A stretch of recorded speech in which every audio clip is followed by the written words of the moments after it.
Hello friends, नमस्कार। आप लोगों का फिर से एक बार बहुत बहुत स्वागत है हमारे इस यूट्यूब चैनल टेक्निकल क्लासेस में। दोस्तों, आज के वीडियो में हम लोग जानेंगे कुछ विशेष फार्मूला के बारे में, कुछ विशेष ट्रिक के बारे में जिसका यूज हम लोग करते हैं प्रोग्राम बनाते समय कोऑर्डिनेट निकालने में। ठीक है, जब हमें किसी ड्राइंग का मैनुअल कोऑर्डिनेट निकालना होता है तो उस समय कुछ मैथमेटिक्स के फार्मूले का यूज करना होता है और उन सारी फार्मूलों के बारे में हम इस वीडियो में जानेंगे। दोस्तों, चाहे आप सीएनसी टर्निंग का प्रोग्राम बना रहे हैं या बीएमसी का प्रोग्राम बना रहे हैं या एचएमसी का प्रोग्राम बना रहे हैं, आपको कोऑर्डिनेट तो निकालना ही पड़ेगा, क्योंकि बिना कोऑर्डिनेट के आप प्रोग्राम नहीं बना सकते हैं।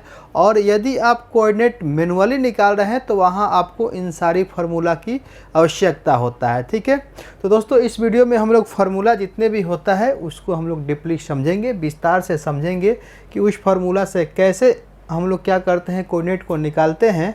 और इसमें हम ऐसा कोशिश करें कि आप लोग कुछ रट्टा मारना ना पड़े। ठीक है, एक फार्मूला याद करें, उससे 2-3 फार्मूला जो है आप अपने से बना लें। ठीक है, तो दोस्तों ये वीडियो बहुत ही इम्पोर्टेंट होने वाला है, तो आप लोग इस वीडियो को पूरा लास्ट तक देखिएगा। और अगर वीडियो पसंद आता है तो वीडियो को लाइक कीजिए, पसंद नहीं आता है तो दोस्तों में शेयर कीजिए, क्योंकि हो सकता है कि आपके लायक ये वीडियो ना हो तो आपके किसी दोस्त को इससे मदद मिल जाए। और यदि आप हमारे चैनल पे पहली बार आए हैं या वीडियो देखते हैं, चैनल को अभी तक सब्सक्राइब नहीं किया है तो चैनल को सब्सक्राइब कर ही लीजिए, क्योंकि इस टेक्निकल क्लासेस यूट्यूब चैनल पे दोस्तों हम हमेशा कुछ ना कुछ टेक्निकल वीडियो लाते ही रहते हैं।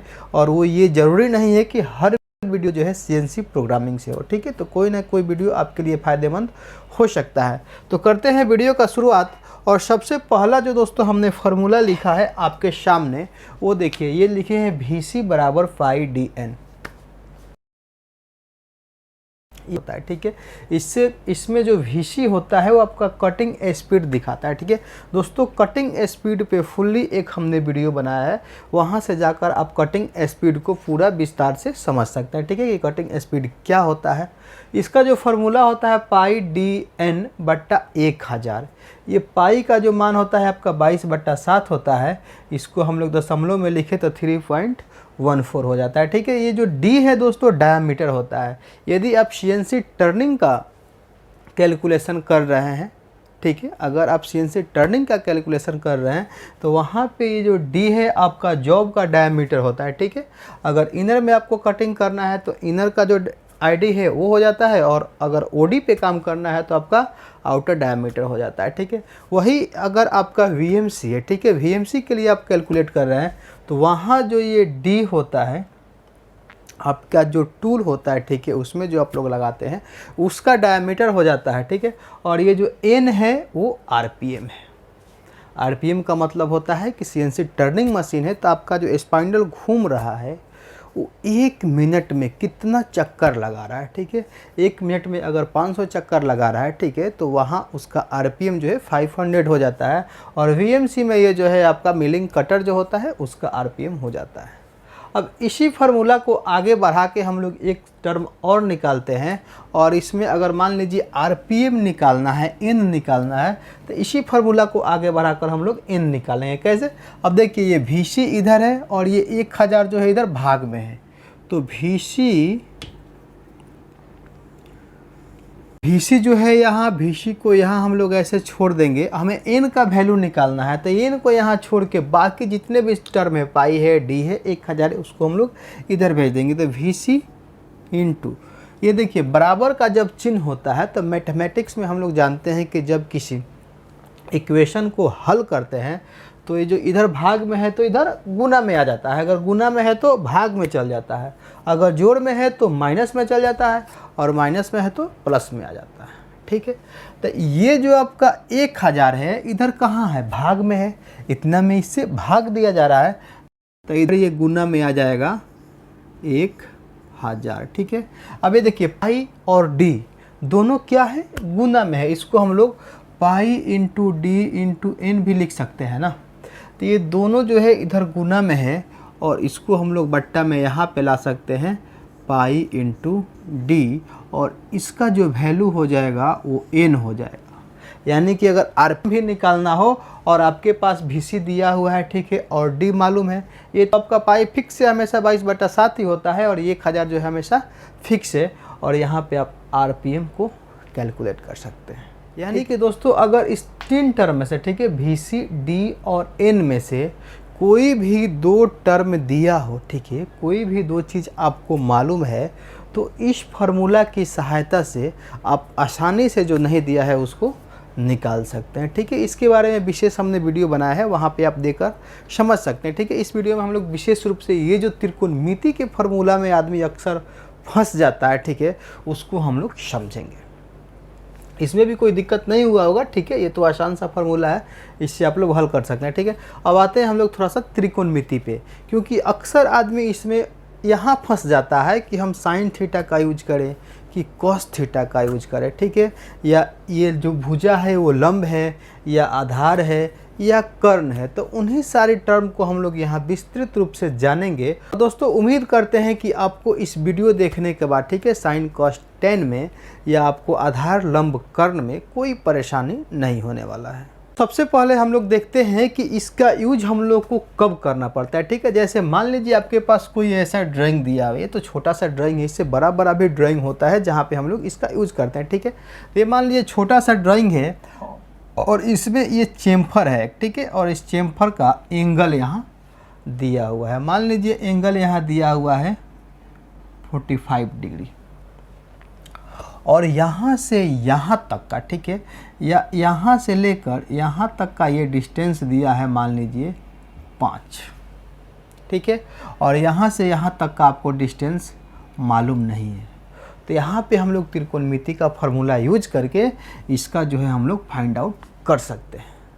या मान लीजिए ये नहीं दिया हुआ है, ये दिया हुआ है 10, तब भी हम लोग क्या करेंगे कि इसका वैल्यू निकाल सकते हैं। यानी कि एक आपको कोई कोण मालूम हो, ठीक है, और कोई एक भुजा मालूम हो, तो बचा हुआ ये जो दोनों है उसका मान हम लोग आसानी से निकाल सकते हैं, ठीक है। यहाँ तक नहीं, इस कोण को भी हम लोग आसानी से निकाल सकते हैं, ठीक है। तो इसको हम लोग आगे यहाँ बढ़ाते हैं और इसको हम लोग समझते चलेंगे। देखिए यहाँ पे क्या है, हमने क्या किया है कि एक काल्पनिक रेखा ऐसे खींचा है अक्ष के समानांतर, और यहाँ पे जो एंगल बना रहा है ये 90 का एंगल बना रहा है, ठीक है।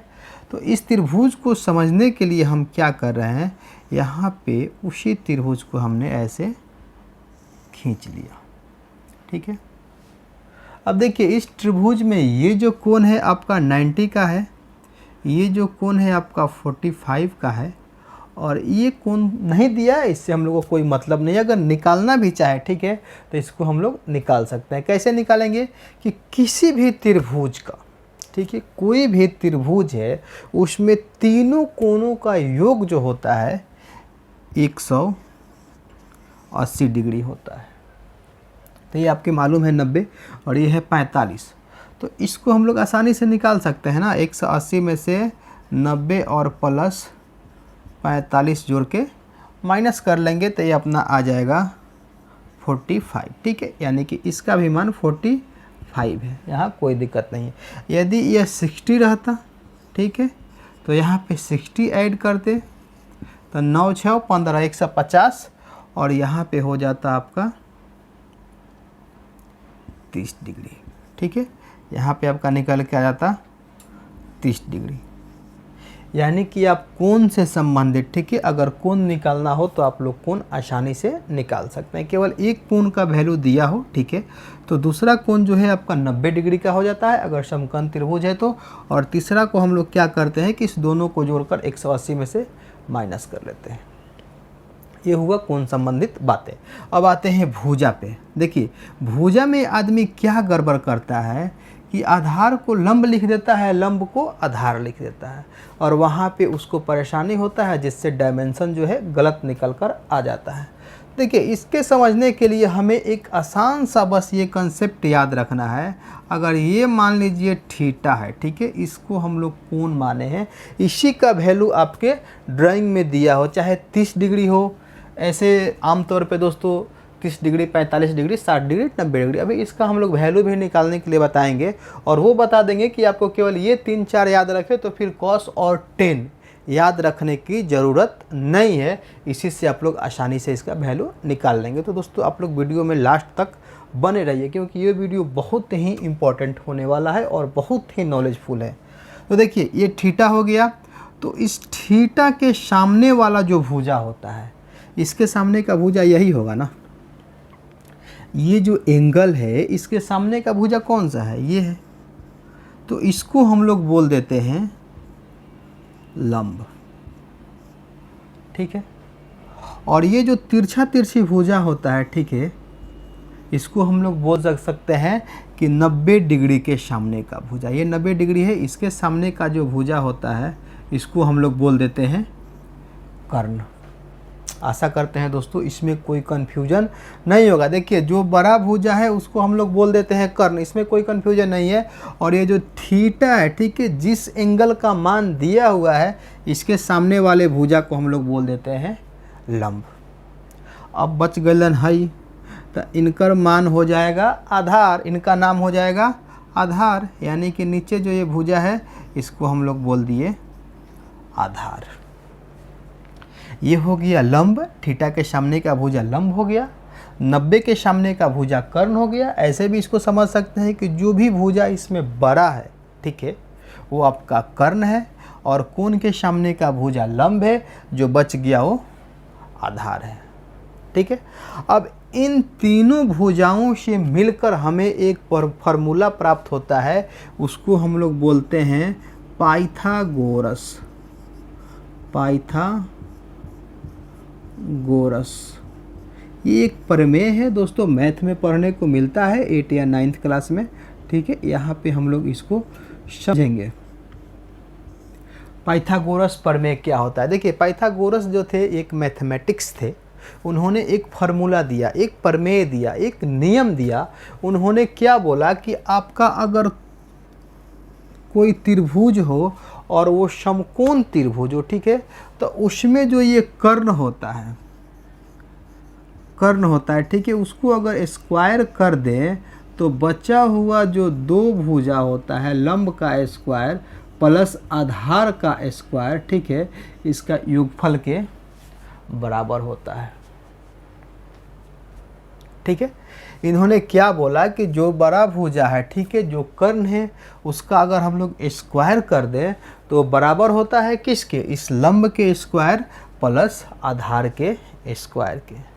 अब दोस्तों देखिए इस फार्मूला की सहायता से आप इसमें से कोई भी दो भुजा का मान दिया हो तो तीसरा भुजा आप लोग आसानी से निकाल सकते हैं ना। मान लीजिए ये आपको एक एग्जांपल से समझाते हैं, ठीक है। ये मान लीजिए आपको दे दिया 10 और ये दे दिया मान लीजिए आपको 8, ठीक है। तो इस भुजा को हम लोग को निकालना है। तो ये जो क्या है आपका आधार है।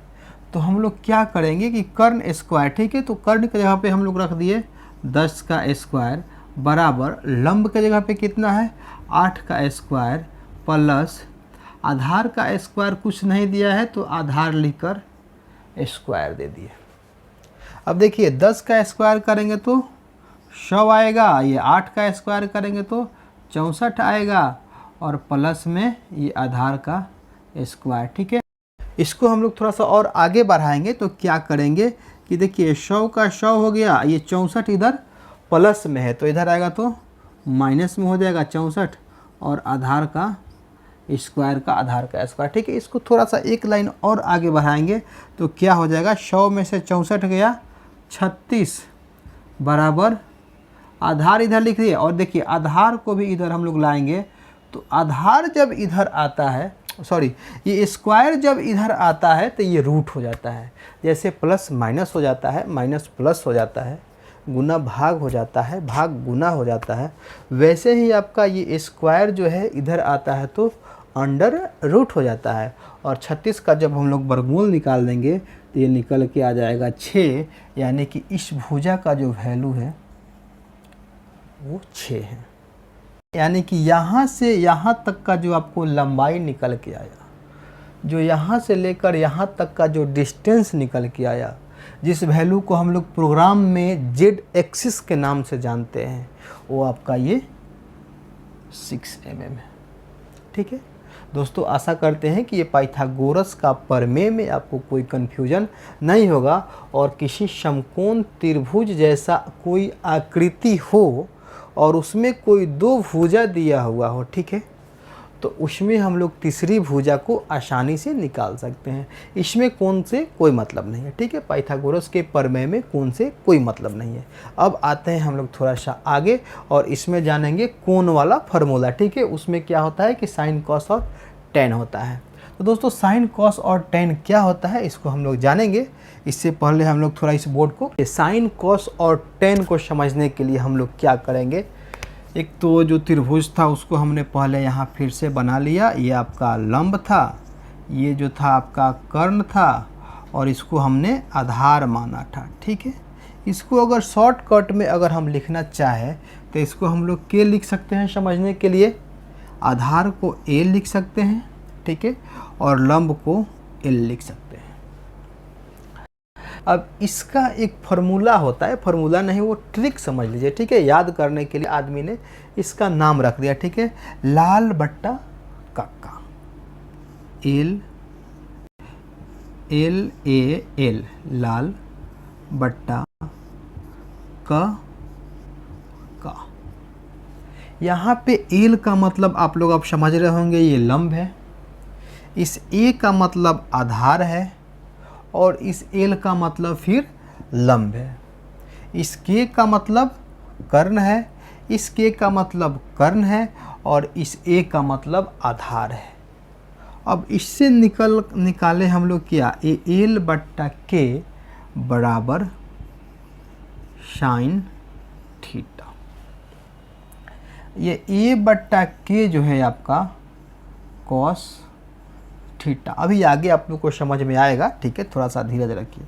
ये एल बट्टा ए, ये क्या हो गया आपका टेन थीटा, ठीक है। इसका उपयोग कैसे करते हैं उसको भी हम बताएंगे अभी, ठीक है। अब देखिए साइन थीटा बराबर अपना निकल के आ गया लंब बट्टा कर्ण, ठीक है। कॉस थीटा बराबर निकल के आ गया आधार बट्टा कर्ण। ये बस हम यहीं से छाप रहे हैं और कहीं से नहीं लिख रहे हैं, यहाँ जो लिखे उस वहीं से नकल कर रहे हैं। ये टेन थीटा बराबर हो गया लंब बट्टा आधार। अब देखिए इसका यूज हम लोग क्यों करते हैं। अभी हमने जाना था पाइथागोरस के प्रमेय में कि कोई भी 2 भुजा दिया हो, ठीक है, तो हम लोग तीसरा भुजा निकाल सकते हैं। अब मान लीजिए कि इसमें 2 भुजा नहीं दिया है, केवल ये 8 दिया है, ठीक है, तो ये कोण दे दिया है, ठीक है। 2 भुजा नहीं दिया, 2 भुजा का मान नहीं दिया है, केवल 1 भुजा का मान दिया है और एक कोण का मान दिया है। तो फिर यहाँ पे हम लोग कैसे उसको कैलकुलेट करके उस डायमेंशन को निकालें, ठीक है। तो उस जगह पे जहाँ थीटा का मान यानी कोण का मान दिया होता है, ठीक है, और कोई एक भुजा का मान दिया होता है, तो वहाँ पे हम लोग इस जो है कोण वाला अनुपात का यूज करते हैं। अब देखिए इसका मान जो है 45 है, ठीक है, इस थीटा का मान 45 दिया हुआ है और इसका मान 10 दिया हुआ है, ठीक है। और मान लीजिए कि इसका लंबाई हम लोग को निकालना है और इसका भी निकालना है, ठीक है। मान लीजिए दोनों को निकालना है, तो कैसे निकालेंगे इसको हम लोग यहाँ पे समझेंगे। उससे पहले हम लोग क्या करते हैं कि जो साइन थीटा का मान होता है उसको हम लोग यहाँ पे लिख देते हैं, ठीक है। देखिए साइन 0 का जो मान होता है वो होता है 0। साइन 30 का मान हो जाता है आपका 1/2। साइन 45 का मान हो जाता है 1/√2 और साइन 60 का मान हो जाता है √3/2 और 90 का मान हो जाता है 1। बस यही 4 चीज़ याद रखना है, ठीक है। ये तो अगर हम दशमलव में लिखे तो 0.5 हो जाता है, हम लोग दशमलव में लिखे तो 0.7071 आ जाता है और इसको हम लोग दशमलव में लिखे तो 0.86 आता है, ठीक है। क्योंकि जब हम लोग हल करेंगे तो वहाँ यही वैल्यू लिखने की आवश्यकता होता है। अगर बाकी कोई कोण अगर 15 डिग्री है, 25 डिग्री है, 33 डिग्री है, 64 डिग्री है, तो उसको आप लोग आराम से कैल्सी के मदद से, ठीक है, या अभी तो मोबाइल में भी दोस्तों साइन थीटा कॉस थीटा का सब कैलकुलेटर में दिया रहता है, वहाँ से आप उस वैल्यू को निकाल सकते हैं। अब देखिए, केवल साइन का अगर आप लोग याद कर लिए तो कॉस को निकालने के लिए आपको यहाँ पे कोई रट्टा मारने का ज़रूरत नहीं है, इसको इधर से पलट देना है। यानी कि ये जो 1 है 90 में, वो 0 में आ गया, ये जो है 3/2 आ गया, तो यहाँ √3/2 आ गया, ये 1/2 45 का जो है सेम हो जाता है, ये 1/2 इधर आ गया और ये 0 हो गया। अब बच्चा tan थीटा, tan थीटा का मान निकालते हैं sin थीटा में cos थीटा से भाग करके। अपने पास एक फार्मूला भी होता है, tan थीटा बराबर sin थीटा बराबर बट्टा cos थीटा, ठीक है। अब देखिए, tan थीटा के लिए 0 में 1 से भाग देंगे, तो 0 में अगर हम लोग 1 से भाग देंगे तो 1 में कितना से गुना करेंगे तो 0 आएगा। 0 से 1 में अगर 0 से हम लोग गुना कर दें तो 0 आएगा ना, तो यहाँ 0 लिख दिए, तो यहाँ पे tan 0 का मान जो है आपका 0 डिग्री आ गया। उससे आगे चलते हैं 30 डिग्री। 30 डिग्री के लिए हम लोग 1/2 में, ठीक है, अगर 1/2 में भाग करें कितना से, 1/2 में भाग करें √3/2 से, ठीक है, तो भाग में क्या होता है कि ये गुना का चिन्ह हो जाता है और ऊपर का नीचे, नीचे का ऊपर हो जाता है, ठीक है। तो ये 2 से कट गया, 1/√3 आ जाता है। उसके बाद देखिए, ये जो है 1/√2 है और ये भी 1/√2 है, यानी कि अगर दोनों संख्या एक ही है और उसमें एक दूसरे से भाग करें तो आपका भागफल जो आता है वो 1 आता है। कोई भी संख्या हो, जैसे 10 से 10 में भाग करें तो 1 आएगा, 20 में 20 से भाग करें तो 1 आएगा, वैसे ही 1/√2 में 1/√2 से भाग करेंगे तो यहाँ पे जो वैल्यू आएगा वो 1 आएगा, यानी कि tan 45 डिग्री का मान 1 होता है। उसके बाद देखिए, ये √3/2 है और ये 1/2 है, तो √3/2 को अगर हम भाग करेंगे कितना से, 1/2 से, तो ये भी क्या हो जाएगा, √3/2 गुना का चिन्ह देंगे तो 2/1, ठीक है। ये भाग का दोस्तों ये नियम ही होता है, अगर नहीं मालूम है आपको तो आप लोग समझ, ये नियम ही होता है, ठीक है, कि अगर भिन्न में भाग हो तो दूसरा जो आपका भिन्न का अंक है उसको पलट देते हैं और बीच में गुना का चिन्ह दे देते हैं। और यहाँ पे ये 2 से 2 के लिए, यानी कि tan 60 बराबर √90 डिग्री। अब देखिए, 90 डिग्री के लिए हम लोग क्या करेंगे कि 1 में 0 से भाग करेंगे, ठीक है। अब देखिए, कोई ऐसा संख्या है जिसको 0 में अगर गुना करें तो 1 आए, कोई ऐसा संख्या नहीं है। किसी भी संख्या को लेकर अगर हम लोग 0 में गुना करेंगे तो वो 0 हो जाएगा, यहाँ पे 1 नहीं आएगा। इसलिए इसका जो भागफल जो हो जाता है वो इन्फिनिटिव हो जाता है, अनंत हो जाता है, यानी कि यहाँ पे tan 90 का वैल्यू जो है इन्फिनिटिव आ गया, ठीक है। दोस्तों, ये रहा मैथ का टेबल, ठीक है, इसको आप लोग समझ गए होंगे। अभी तो हम लोग आसानी से मोबाइल या कैलकुलेटर पे भी दबा के निकाल सकते हैं, ठीक है, लेकिन जहाँ सुविधा नहीं हो वहाँ पे आप लोग इस तरह से इसका वैल्यू निकाल सकते हैं। अब आते हैं दोस्तों हम लोग इस एग्जाम्पल पे, ठीक है। इस एग्जाम्पल में आप लोग देख रहे होंगे कि यहाँ पे एक भुजा का मान दिया है 10, ठीक है, और इस दोनों का मान नहीं दिया हुआ है। अब मान लीजिए इस दोनों का मान आपको नहीं मालूम है, तो आप कैसे इसका प्रोग्राम बनाइएगा, कैसे कोऑर्डिनेट निकालिएगा। इसमें केवल थीटा का मान दिया हुआ है, ठीक है, और ये जो है लंबाई 10 दिया हुआ है, ठीक है। तो इस दोनों भुजा का लंबाई कैसे निकालेंगे उसको अभी हम लोग यहाँ पे समझेंगे।